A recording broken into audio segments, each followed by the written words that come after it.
Yo YouTube! This is a video for Tuesday the 5th of March, and that is today. I'm just driving back home-ish. I'll explain what I mean by ish in a minute. After having quite an eventful morning, this is going to be quite a long video. So if you need to have a drink or get to the toilet, do that now, and then settle in for a ramble like no other ramble you've ever come across before. So, I woke up having had a pretty bad night's sleep, having tramped out last night outside my pickup point in Corby.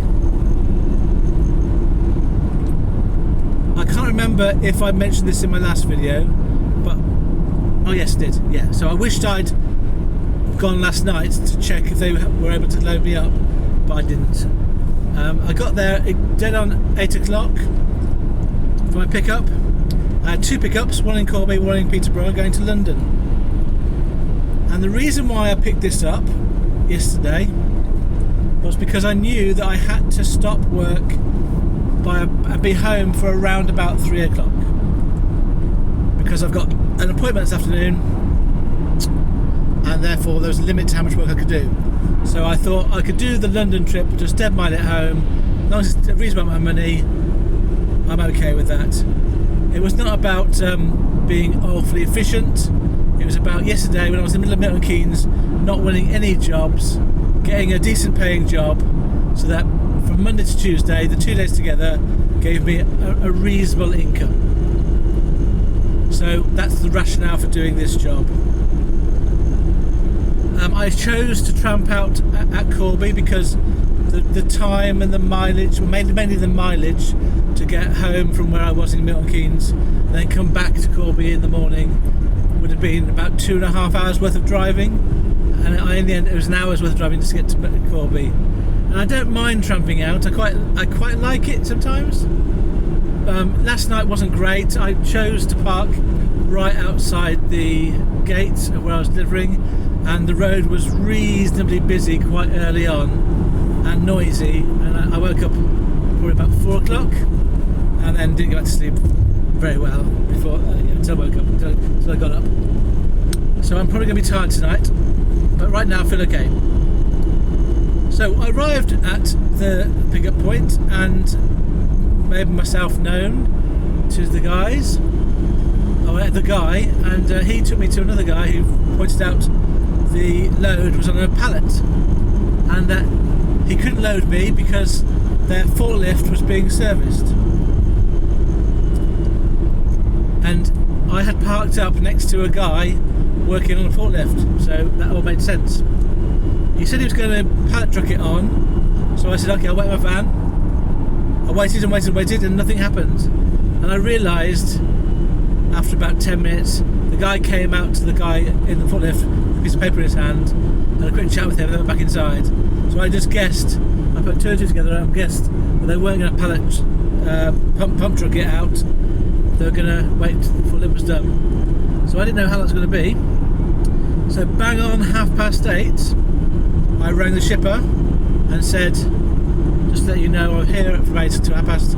We're now starting into the waiting time, and I'll let you know at the end of the two pickups what the waiting time has been and what I want to ask for the waiting time. And they were fine with that. They said, let us know when you finish both pickups. I then went and spoke to the forklift service repair guy, and it was really, his name was Carl, and he was nearly finished. He said he was aware that I was waiting. He was just doing a bit of cleaning, which isn't part of the service, but I think he had pride in his work. And I was asking a quick chat with him about his work, and he's really busy, and he goes all over the country, all over England, and he's non-stop working. And he was saying that there's not very many people that do the sort of work he does. So I thought I would do a public service announcement.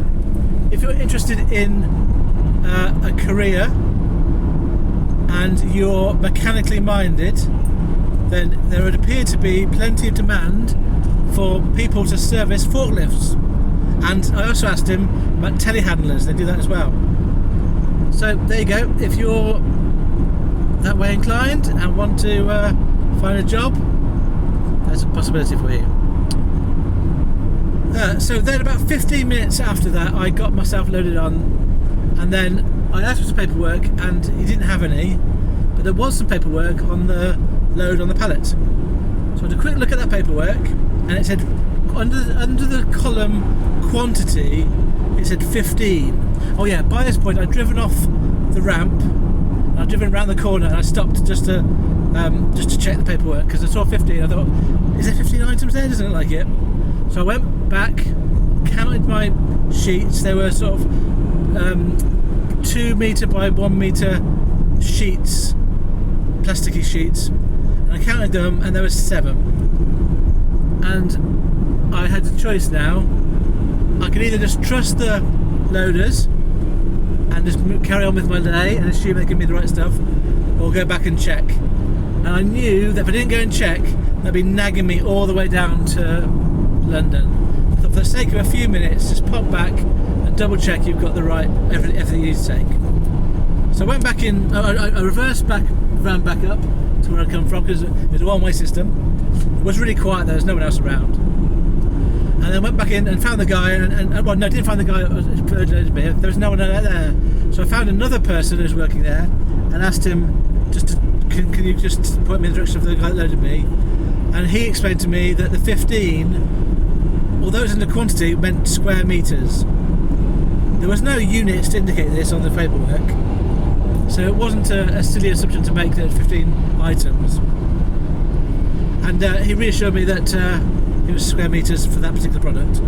So I went back into the van and went on my way, feeling pleased I'd double checked that, because I just let my mind at rest.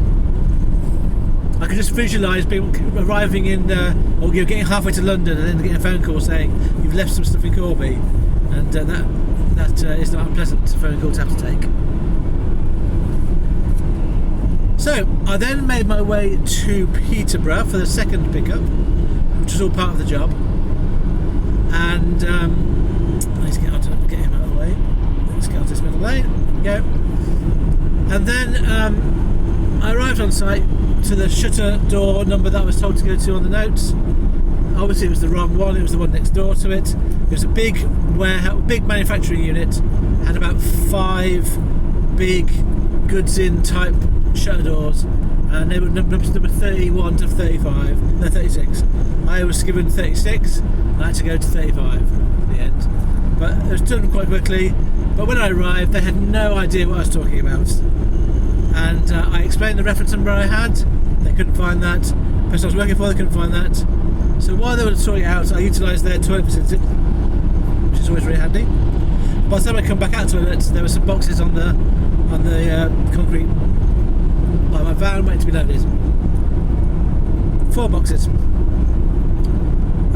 Again, no paperwork, so I created a pod.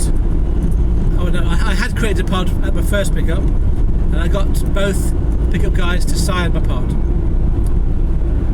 And then I got them handballed onto my van, and then made my way towards the Excel Centre. And so I left Peterborough. It would have been at around about. So I left Corby about 8:45. I got to Peterborough around about 9:15, 9:20. I would have left about 9:40, I reckon. And so there's about 5 minutes waiting at the second place, 15 minutes waiting at the first place. So I rang the shipper and just said, could I please have £10 for the 2 bits of waiting that I had to do at the 2 stops. So I got £10 added on. This particular job is for a long wheelbase van. It's loaded 115 miles, 115 miles. And I bid originally £155, 155, which was based on a mileage rate plus a bit for London. I'm not going into the congestion charge, so so I didn't add anything on for that. Just added a little bit on for the time element of it. I thought 155 seemed like a fair price for that job. And now it's 165 because I got £10 on for the waiting. And at this point I was quite happy with my day. I was on time, I was on my way to Excel. I was due to arrive at about 11:30 and I told the shipper 12 o'clock just to be on the safe side. As I left Peterborough, I rang the shipper and just said to them, are you sure there is no contact number or name when I get there, and are you sure I don't have to be booked in for this? Because there was no indication that I was booked in, or there was no contact name or number on the CX. And the very polite, friendly lady said to me she had checked this herself, there definitely wasn't any need to book in. She was assured this by the customer, and she had found a customer name and number which she was about to add to the CX system after I asked. And so half an hour away from the Excel Centre, about 11 o'clock, I rang the number that I'd been given for the customer, and I said I'm about half an hour away, just to let you know. But I was aware that the person I was speaking to might not be the person I was going to be on site. So I did ask them, are you going to be on site? And they explained to me that they weren't on site. They gave me a number of someone that was. And she very helpfully said that she would text me the details. Because all I had on my details at this point was the address of where I was going to, like the Excel Centre. And it was the north side I was going to. So I was just heading with my sat nav to the north side. It's like N1 to N13. And I thought, well, when I get there, it should be obviously labelled, and I'll find the N1 to N13 area, and then I'll ask someone where to go. So I was sort of happy with that. She gave me in her text, which she gave me as I was driving towards the Excel Centre, she gave me the stand number and the name of the sort of stand company, which I think is the company she works for, but she wasn't going to be there. So I'd done everything I could, the shipper had done everything they could, and this is where it began to go horribly wrong. Now, I have been a couple of times to exhibition centres. I've been to the NEC once, and that was delivering not to the exhibition centre itself, but to like a on-site unit. So it was very easy. It's basically like delivering to a industrial estate. Just knocked on the door, they came and I handed them onto their shutter. So that wasn't quite as onerous as it could be. And I've also offloaded to Silverstone, but it was an exhibition, and that experience was really horrible because it's so chaotic and so disorganised. And I knew that this was likely to be similar, which is why I was trying to get as much information as possible. But the problem, I'll tell you in hindsight the problem. I was picking up from the customer who's providing goods. Let's call them the customer. And there was a second customer providing goods, which was a different company. So two different companies providing the goods. So customer one was the first pickup, customer two the second pickup. And I call them the customer because they're the customer of the shipper who I'm working for. And the shipper is just a person putting the job on CX, and they're taking the information from their customer. And from what I've gleaned, the main customer here is customer one, the first one in Corby. I think customer two might be a separate company, or might be an offshoot of the first company. But they've got different names. So that's what makes me think they're a different company. But then you've got customer three, which is the customer of the customer. So it's the person who's running the stand. The items are going to a stand at the exhibition centre. So that's a customer of the customer. Nothing to do with the shipper per se.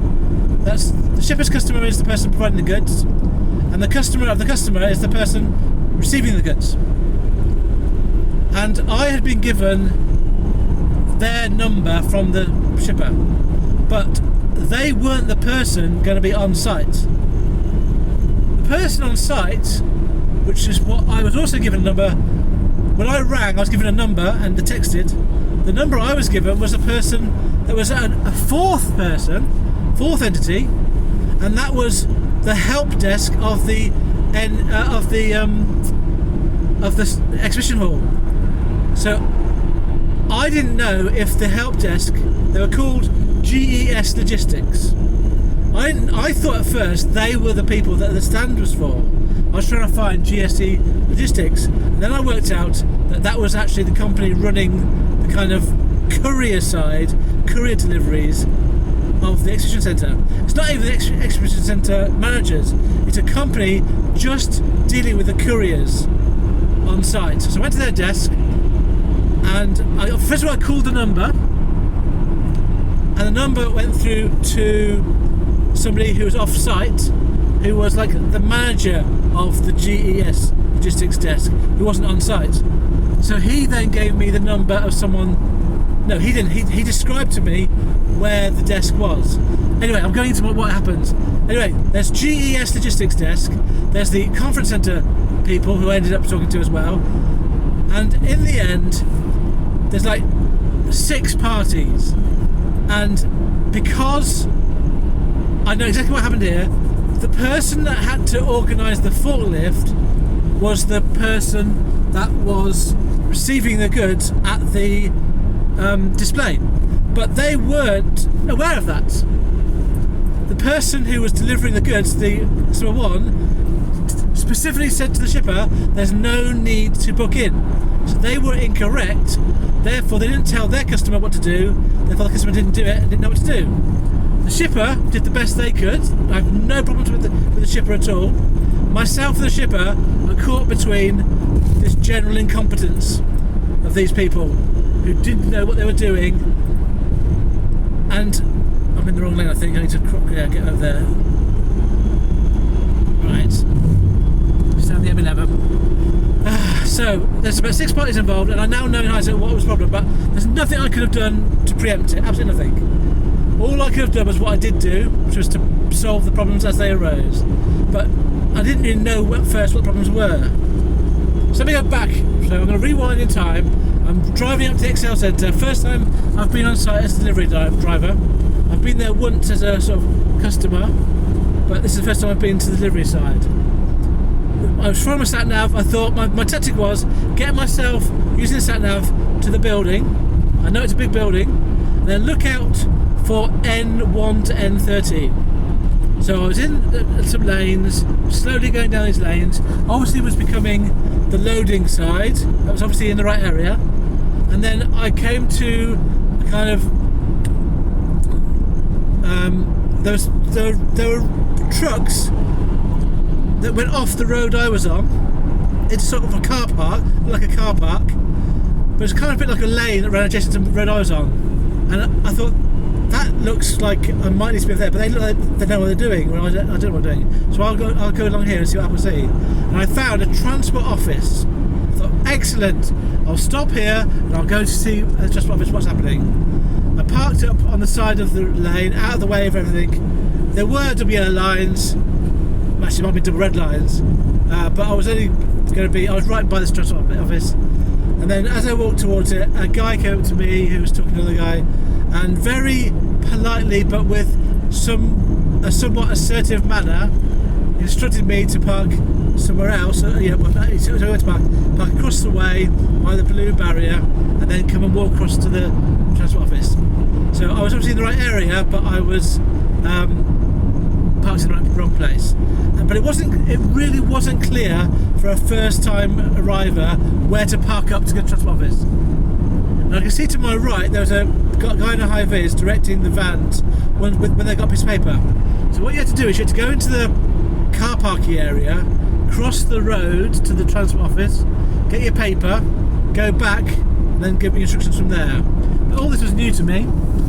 So he said to me, have you booked in? And I said, no, I haven't booked in because I was told I didn't have to. And he then said,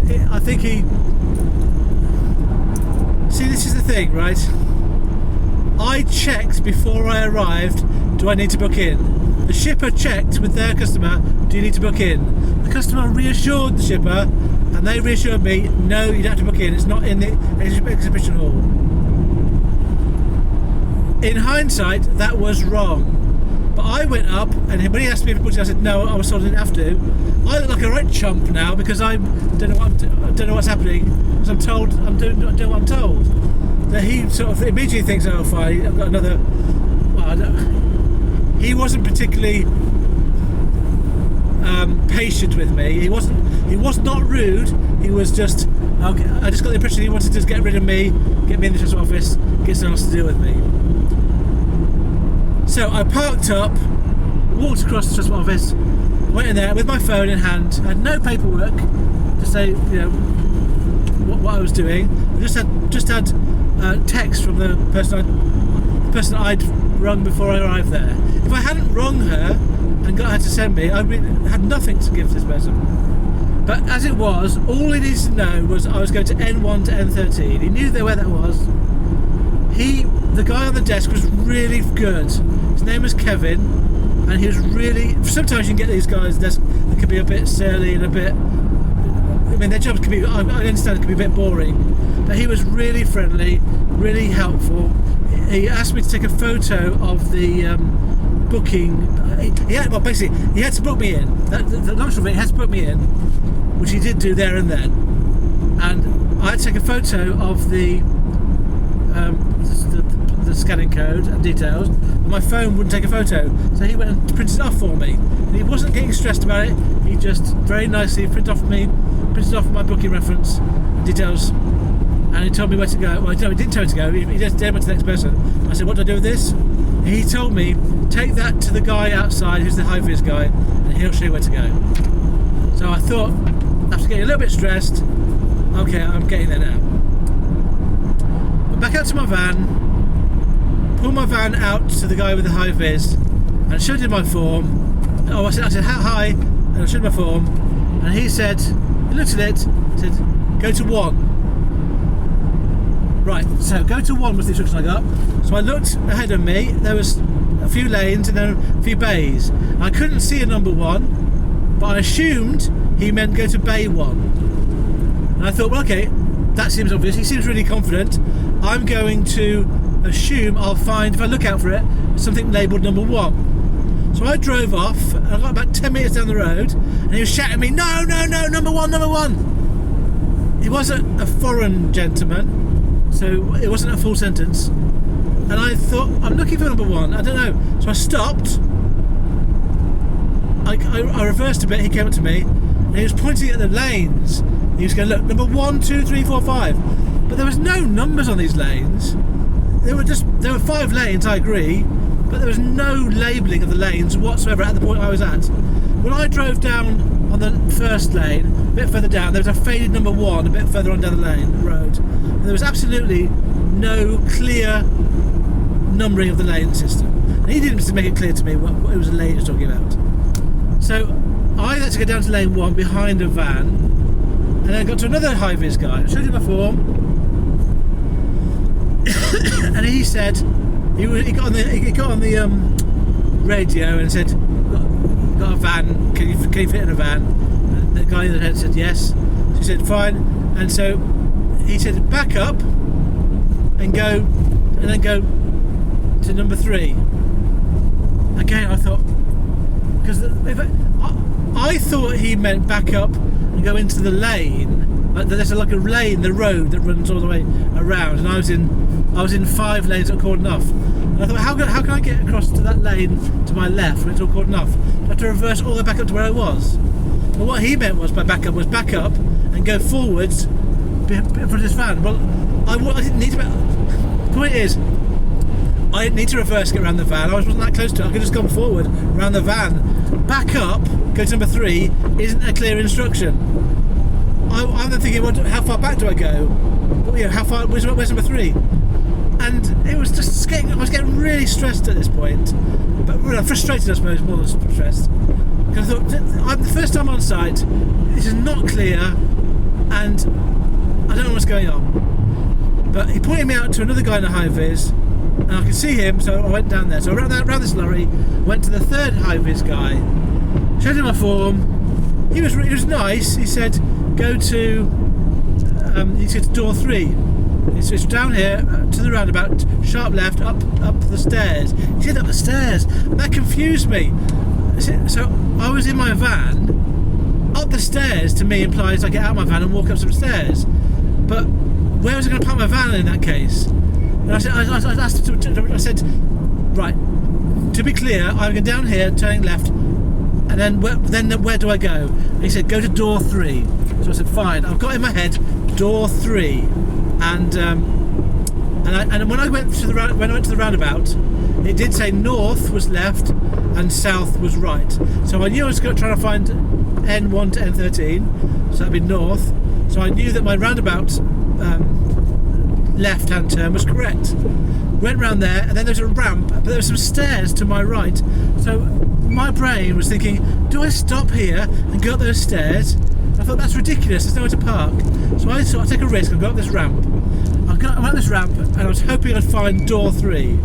Top of the ramp, first thing I saw was waiting time for vans, 15 minutes. And there was a queue of vans. I was at the back of a long queue of vans. And I thought, I don't know what's going on here. Do I jump these vans? Do I stay here?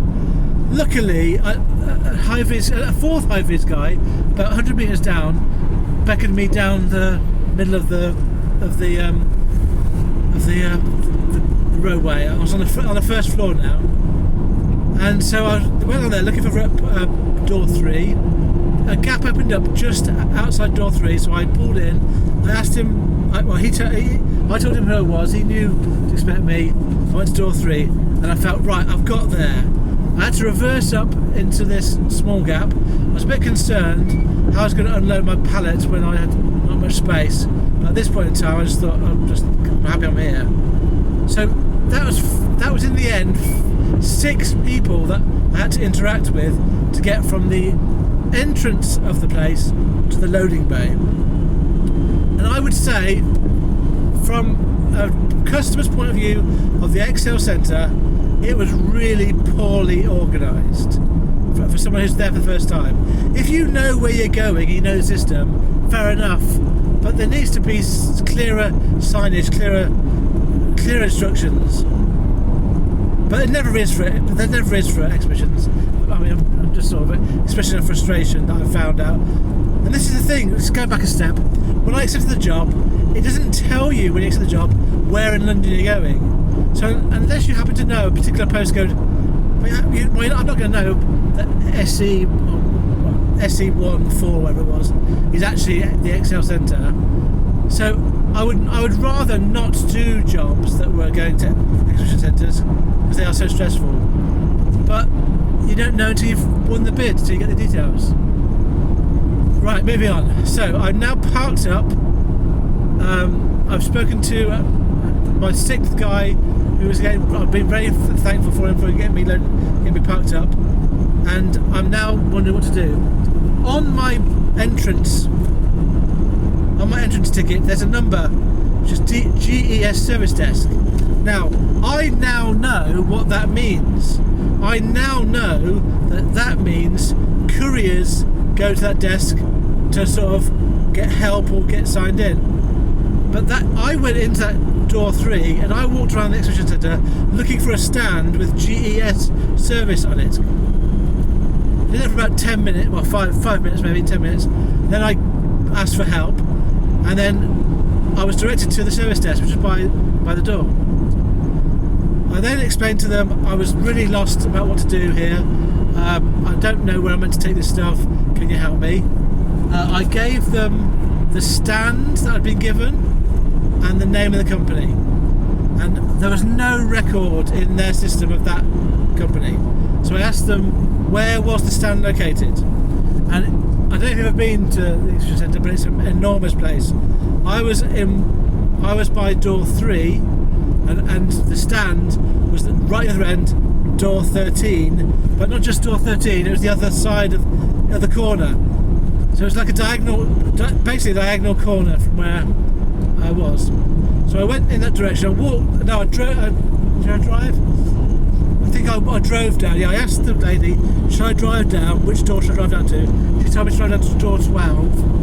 So I drove down, walked in, I tried to find the stand number I've been given. Could I find it? Could I, Eckers? Some stands were numbered, some stands weren't. I couldn't see any names. It was ridiculous. I wasn't given a map. So I then called.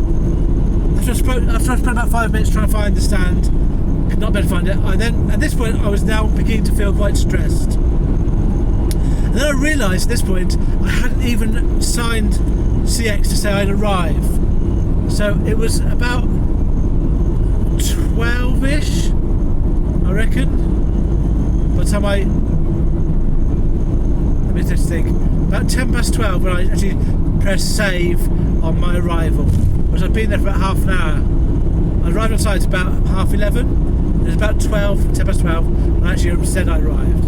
But at this point I was in the hall trying to find the stand. So at least I'd got close to it, I thought. So now I rang the number for the person that I'd been given that was on site from the contact that I'd rung before, who'd given me the stand information.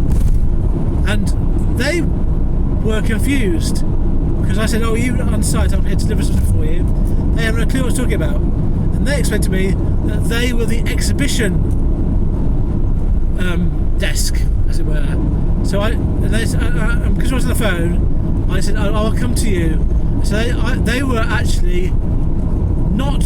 They were back at the number 3, but on the other side, on the same side I was on now. So I came in at door 3 on one side of the building, spoke to GES.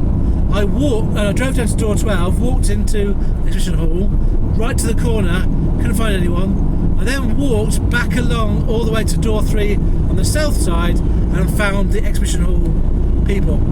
I said to them, "I'm really lost, I don't know what to do with this. How can you find this stand?" They had a map of the area, of the whole exhibition, and I was hopeful that we'd find it from that.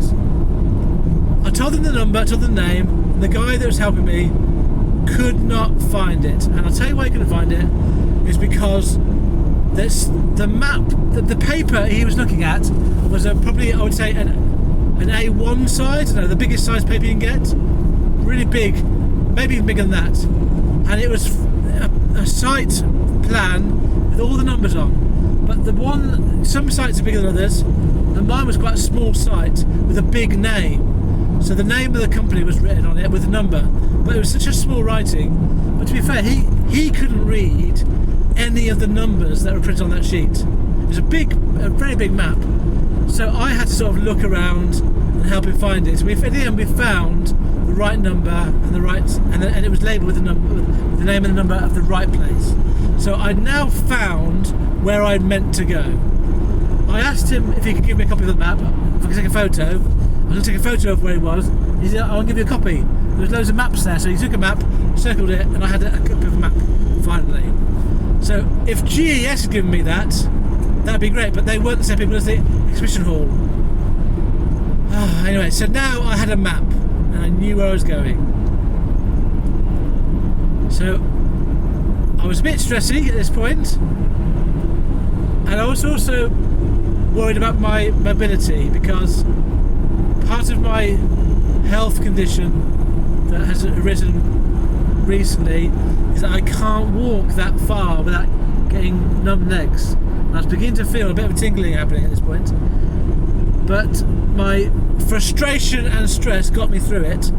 I walked purposefully with a stern face and a determined gait to the right stand, and found it pretty easily. There were 2 guys sitting on the corner, 2 workman guys, and I was really thankful that they were there. And I said, "Oh, are you guys here for this stand?" No, they said we're for the opposite. The stand I got to was completely empty. There was no labelling, there was no items whatsoever, and more importantly, there was no effing people there that were to do with the stand. So I went back out to my van, and at this point I thought I could either ring contact or ring the shipper. I thought it's time to ring the shipper because they need to know what's going on. I need to express to them my stressful state in as polite way as possible because this is not how I wanted this to go. So I went to my van. I rang. There's more to go. This is nowhere near the end of the story. I rang the shipper and just explained that I was getting stressed because I couldn't find anyone. I went through the story. I finally found the right stand. There's no one there. And one thing I missed out, when I went to GES, they did say to me, you need to get someone to book a forklift if you've got something that has to be forklift off. So I knew I had to get that done. There's no point arguing with GES. They know what's happening. I know the situation. When you're told that, you just got to do it, despite how frustrating it might be from my point of view. So I rang the shipper and explained the situation and said, I have now found an empty stand, which is the correct stand. I would like to propose a solution.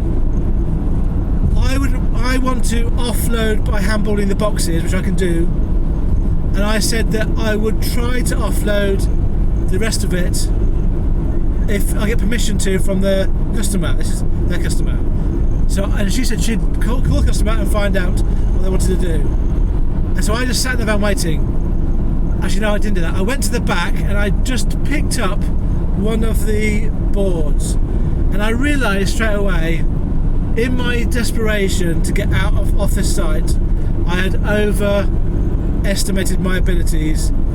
I could handball the 4 boxes, but there's no way I could handball 7 2-metre long bits of plastic, A, without falling over and hurting myself, and B, without damaging the plastic. So when the shipper rang back, I said, I'm happy to do the handball of the boxes, but I don't feel I can safely handball off the stuff on the pallets. And she said, is there anyone else to help you? And there was not. There were lots of people on site. There was security, there was forklift drivers, there was loads of people in high-vis setting up lots of stands, but there was no one I could ask to help me. They were all too busy doing their own thing. There was one security guard that I'd asked about. I asked about whether if I get this offloaded, can I offload this pallet here by this door? Because he was guarding. I say guarding. He was sitting on a chair with a hoodie wrapped up and a high vis on and a hood pulled up over his face and a mask on, just doing nothing. And when I spoke to him, he did undo his mask and he did talk to me. And when I said I basically talked to him to gauge his helpfulness, and although he was very polite, his answer was, there's a GES desk at the number 3, go back there. And I didn't say to him I'd already been there, because I thought if I did that I'm going to explode at this point. But I just said thanks for your help and I walked off back to my van. And I thought at this point I could have asked him to help me handball it off, but he's not going to want to do that. That's not going to get me anywhere. So let's just try and follow the process that I've been told to do. So I was in the van having this conversation, and then when the shipper called back, she said that I've been given permission by the customer to leave the items at the desk, at the stand, and just take a photo to show that I've done it. And I was happy with that because that got me started. But I explained to the shipper, there's a problem though. We have to get someone to book in the forklift driver to take off the pallet. So I said to her, I will call my contact back. So the lady I'd spoken to originally, the one that wasn't on site but was part of the customer taking the goods, and I'll try and organise it with her rather than leaving it with you. So I didn't want to have another party in the middle of this. So I left the shipper at that point saying, let you know what's going on. Right. So I now rang the very nice, kind, polite lady who was the customer accepting the goods but wasn't on site, and explained the situation. She said she would call GES to arrange a forklift. So I put the phone down and I waited. And I waited for about 10 minutes and got no response. And I thought, what I need to do here, I need to go to now I know what's happening. See, now I knew the system, I knew who had to do what and how to achieve it. I was able to sort of intervene. Whereas previously I was just in the dark, just walking around asking people for help and just getting nowhere fast. So I walked back to the GES desk, and my feet were beginning to get a bit moany at this point. I spoke to another lady. Her name was Karen. The first lady I spoke to GES desk was called Olivia. She was the one that gave me the instruction to book in a forklift, but get the people on the display point to do that. I went to Karen, and Karen was... Oh, no, so no, I missed something out. Oh, God. I walked back to door 3, and I stood behind a guy who was waiting to talk to, or was being dealt with by Olivia, who's the lady who I spoke to before. And I thought, well, she recognises me, I'll wait here. And then guess who walked into the door to my left? It was Pete, the courier driver, who I recognised immediately from his just walking in, and then he was talking to someone at the door. I was about 5 meters from him, and he took someone. He was basically arriving to book in, and he came and stood right behind me. Now I did what any sane Englishman would do, and I completely ignored him and pretended I didn't know him. I asked for a selfie, didn't ask for an autograph, I didn't say, oh, I like your channel. I just stood there hoping to be served, being very self-conscious that right behind me was, I'll say it again, Pete, the courier driver. The lady next to Olivia then became Free, who I then worked out was called Karen later on in the conversation. But I was obviously next in the queue. I just nonchalantly said, at least I think I nonchalantly said, "I'm sorry, Pete, you can go." And so he went ahead of me. So that was my small bit of letting him know I knew him, but not being all silly about it, and B, doing something nice for him. But as it was, he got a phone call as he stepped forward, and he went off and took the phone call. So then I went in my place, and this is where I had my conversation with Karen. Now, at this point, I don't know whether I've told you this. I think I have told you this, but I'm going to remind you of this fact. I was mindful all this time, from the time at which I'd arrived at door 3, I was mindful that I had to be back near Peterborough for 3 o'clock for an appointment, and I had plenty of time at 8 o'clock this morning. I had plenty of time at 9:15 when I finished my pickups. I even had plenty of time when I arrived on site and took half an hour to get to my loading bay. But what I didn't have is plenty of time when there was no one at the display desk to book in a forklift to get it offloaded. Because without a forklift, I couldn't be offloaded and I couldn't move anywhere. And I was thinking, this is going horribly wrong. So I explained to Karen I was quite stressed. I didn't know how to deal with this. Yes, I spoke to Karen, and she said to me more information. She said the person that needs to book the forklift driver needs to pay for it. This is a whole new thing I wasn't aware of, and I don't think the person I spoke to was aware of either. So I then at this point called my contact back and explained to her. She said to me she tried calling GS and left a message, but there was no answer. So I said, "Oh, I'm here now. Can I put you through? Can I give you to the lady I'm dealing with, who I later knew was called Karen?" So I had in my phone from my contacts, the person on the stand who wasn't on site, to Karen, and Karen explained to her. Oh yeah, before I got to this point, I explained to Karen I was getting stressed because I had to be off site to an appointment at 3 o'clock. She said, "Oh, that's fine, got loads of time." I said, "Yeah, it's not here, it's in Lincolnshire." She said, "Oh right, you're going to struggle then," and so she knew that it was urgent for me, and she was being really helpful as much as she could be, bearing in mind that her process was she had to have this thing paid for. So I couldn't hurry her up. I wasn't trying to. I stood there patiently, trying to sort of get a little bit less stressed about the situation.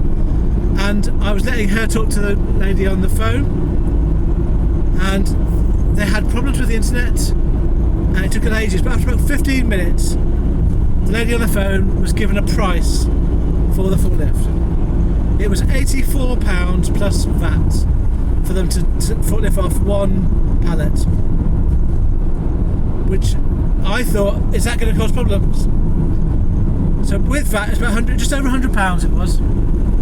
So I could tell from the conversation that there wasn't a problem. The lady that she was speaking to paid, and it was all done. There's a bit of a problem with trying to find out who was paying, as in who the company was. But eventually got through that, and they found the right. Once they were given the number of the display unit and the name, eventually they found who was paying for it. So my contact that was given by my shipper paid over the phone for the forklift driver, and Karen really kindly highly prioritised my delivery. She was on there, she rang the forklift driver, asked for anyone who's available to do a quick offload. The thing was, you're meant to have paperwork to do this, but she told the forklift driver that she would get the paperwork while I was doing it. So the forklift driver came. He agreed to do it straight away. I thanked him so much. I said to Karen, "Thank you so much. I could hug you, but I won't invade your personal space." That's my way of sort of emphasising how thankful I am. I was really pleased that she was so quick. I followed. Well, I went down to my van. I got there just before the forklift driver. He was there about 2 minutes later. I asked him, "Are you taking it straight to the stand?" He said he was. So I went with him. I took a photo of the pallet. Oh no, actually, before I did that, I got to the stand. He made his way to the stand, having to beep his way around other people. He dropped his forklift pallet down on the path next to the stand, but I knew it was light enough for me to drag it into the stand. So I left it there, got up to sign a pod for me. I got to sign the piece of paperwork I had.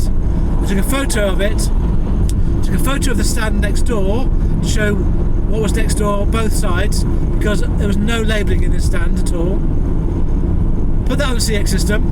I did get on my hands and knees, and I dragged this pallet along the floor into the stand itself, so it wasn't in anyone's way. And then I made my way back to my van and rang the shipper, explained that I was now finished, I was getting off site. It was now something like, I want to say 1:15, and I said, "Can you please add £20 on for the hour of hassle and dealing with that I've dealt with?" It was the handballing and the hassle for an hour. I don't know. I could probably check how long I was there for. I'm going to say an hour and a half, maybe close to 2 hours in total.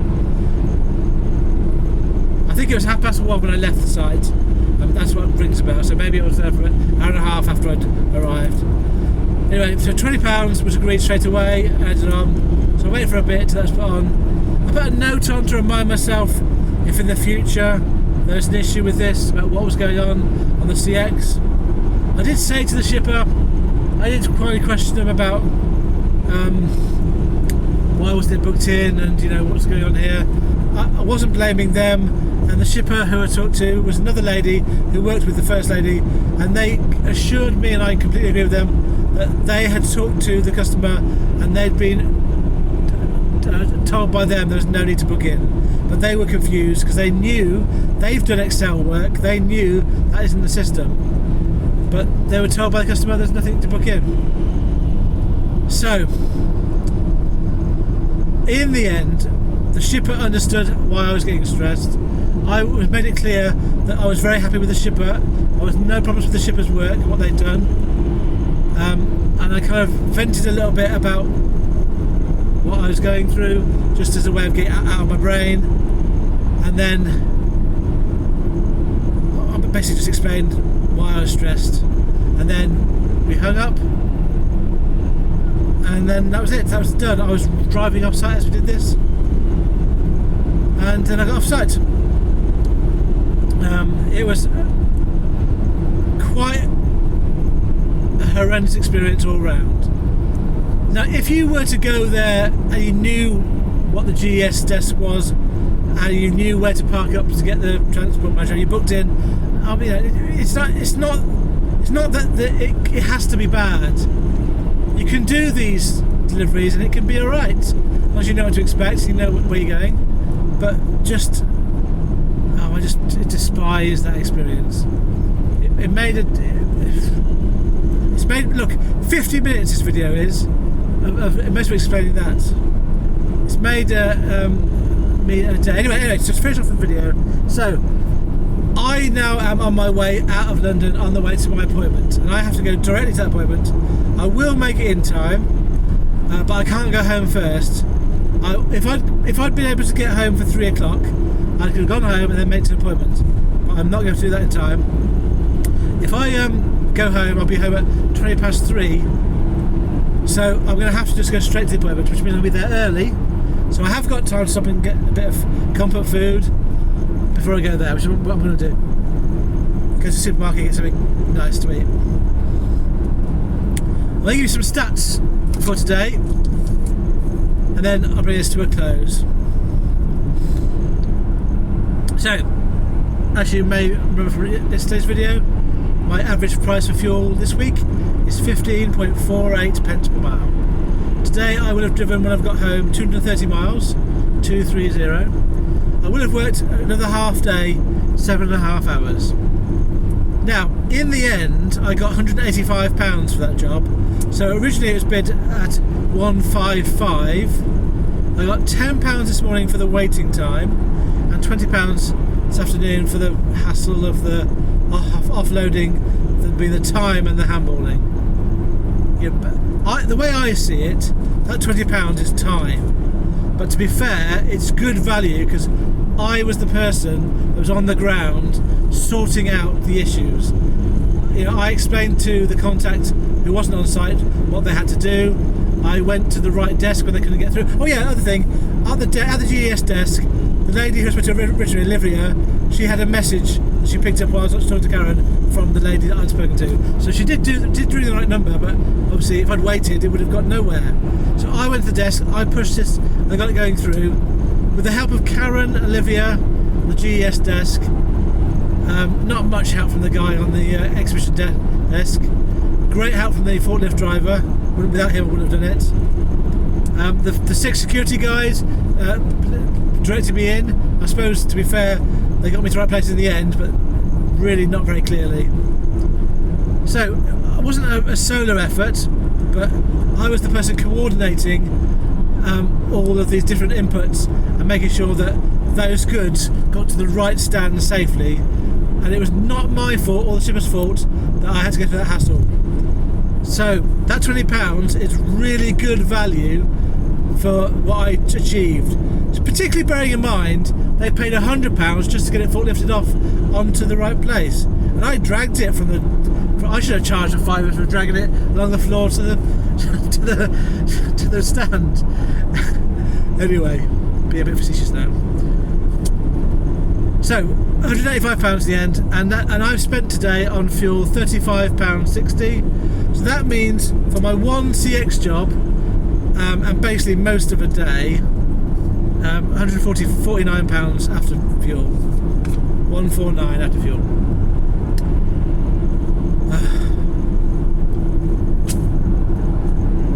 Right, I'm going to have to stop it there, it's too long.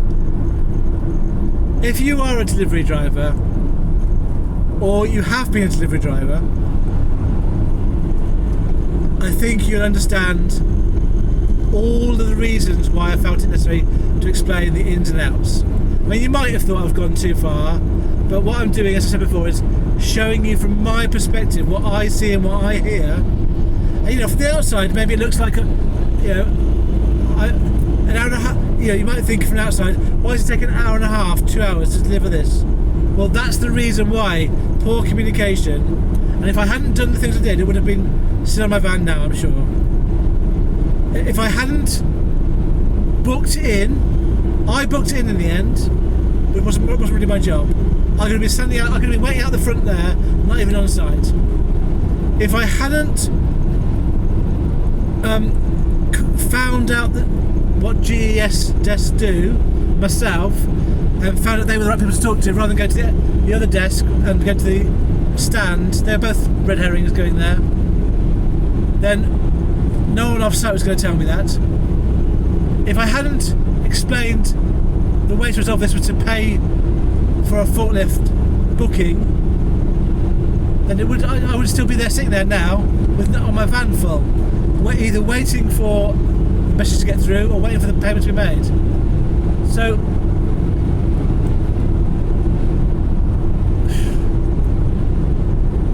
I'm just wondering, this is what good drivers do, in my opinion.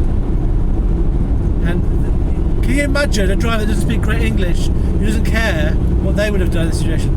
I reckon they would have handballed off those 7 sheets of plastic where they'd parked and driven off. And no one would have known where they were, and he wouldn't have cared. Anyway, I'm going to stop now. So, thank you for listening.